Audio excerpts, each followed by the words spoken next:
Up News dipersembahkan oleh Universitas PGRI Semarang.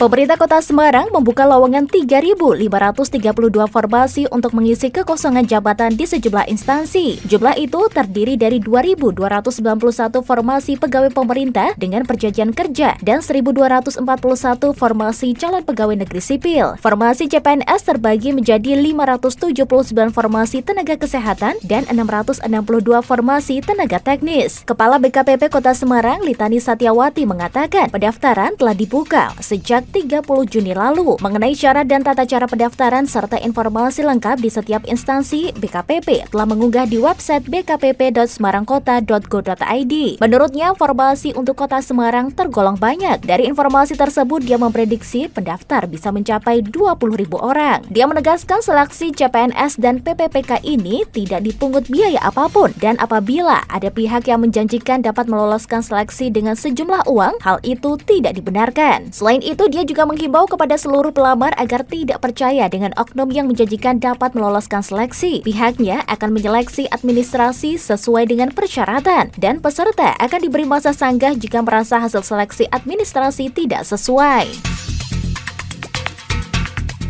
Menjelang Hari Raya Idul Adha, sejumlah penjual sapi maupun kambing mulai marak. Baik pedagang musiman maupun pedagang yang biasa berjualan terlihat menjajakan hewan kurban di sejumlah wilayah di Kota Semarang. Kepala Dinas Pertanian dan Peternakan Kota Semarang, Hernowo Budi Luhur, menyarankan para pedagang hewan kurban sebaiknya menjual secara daring karena kondisi COVID-19 di Kota Semarang sedang mengalami lonjakan yang tinggi. Dan apabila harus membuka lapak dan berjualan secara langsung, dia meminta agar protokol kesehatan diterapkan secara ketat. Penjual dari luar kota wajib membawa surat hasil swab yang menunjukkan bebas dari COVID-19.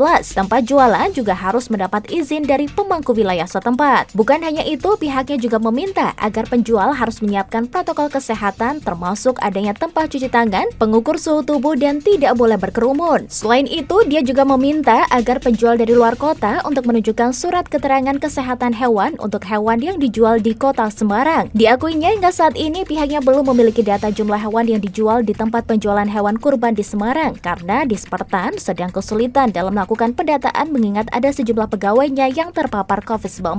Di sisi lain, Hernowo menghimbau penyembelihan hewan kurban dilakukan di rumah pemotongan hewan seperti tahun sebelumnya, dan apabila hendak melakukan pemotongan sendiri, dia mewanti-wanti agar protokol kesehatan diterapkan secara ketat.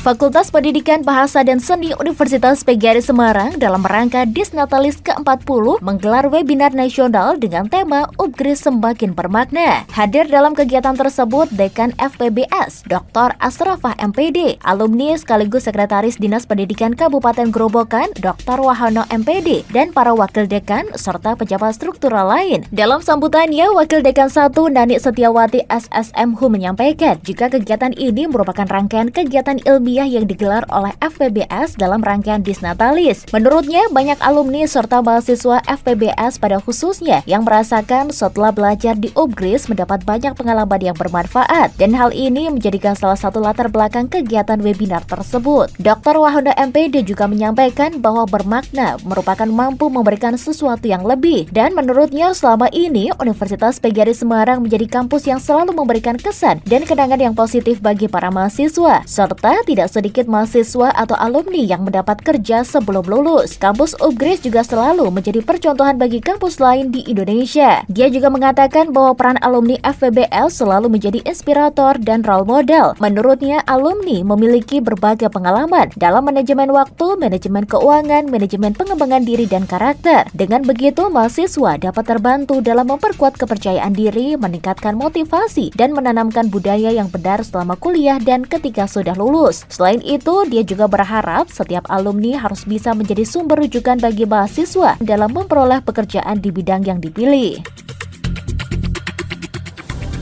Demikian liputan tim pemberitaan melaporkan. Up News dipersembahkan oleh Universitas PGRI Semarang, The Leading University.